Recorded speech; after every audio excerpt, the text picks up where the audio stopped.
jedno umereno zadovoljstvo, da kažem. Protivnik je pravi, ovo je više bila evropska nego prvenstvena utakmica. Ja bih rekao, tim koji je pobedio i Zenita 4-1 u poslednjem kolu i Spartak Moskvu pre toga i u ovim pripremama pobedio sve, čak i Viktoriju Plzeň 3-0 i tako dalje.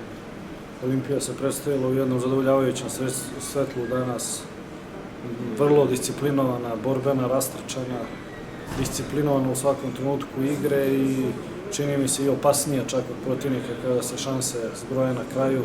Ostaje žal što nismo dali gol iz tih situacija koje smo imali, jer je zaista, to bi bio ovako šlag na torti, ali rezultat ovde nije bitan. Ono što je bitnije je da podignemo nivo igre i samopouzdanja pred ovu utakmicu u prvenstvu protiv Kopra. Mislim da je utakmica potpuno poslužila svoje svrsi.